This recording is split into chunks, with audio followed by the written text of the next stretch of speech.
Familia moja kutoka kijiji cha Tuthu, eneo bunge la Kangema, inaishi kwa hofu kufuatia kupotea kwa mtoto wao kwa njia tatanishi.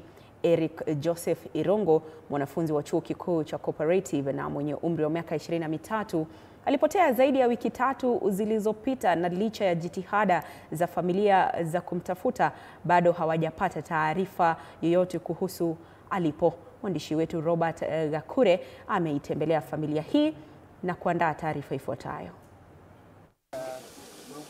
Ni nyuso za huzuni hapa.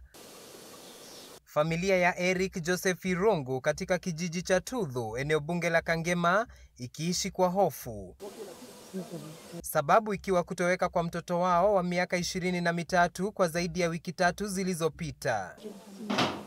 Eric, mwanafunzi wa mwaka wa 4 katika chuo kikuu cha Cooperative kilichoko Karen, alitoweka tarehe 13 Aprili, akiwaacha familia na marafiki katika hali ya majonzi, wakianza safari za kumtafuta kila siku katika maeneo mbalimbali kwa matumaini ya kumuona. Watu wa familia walijitolea, wakaenda huko City Mortuary, wakaangalia kama wanaweza pata, labda alipigwa na gari ama pikipiki, akapelekwa huko. Walimtafuta, hawakumpata. Anakuwa kijana mzuri. Kama sisi kama familia Irongo tumemtafuta kwa City Mortuary, tukaenda kwa Kenyatta. Mamake, machozi yakitiririka usoni, anaeleza kwamba Eric alikuwa akikaribia kumaliza shahada yake ya kwanza. Alikuwa anasomea Cooperative University ile iko Karen main campus.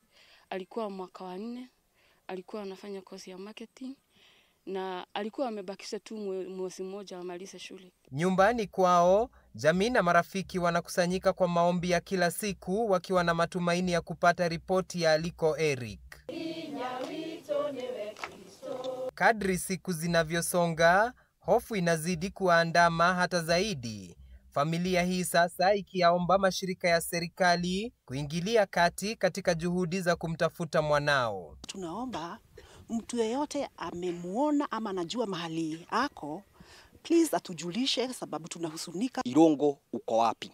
Ama ni nani ambaye anaweza kuwa amemuona mahali? Jinsi alivyo kwa picha ndivyo ambavyo anajulikana. Robert Gakure, TV47, Murang'a.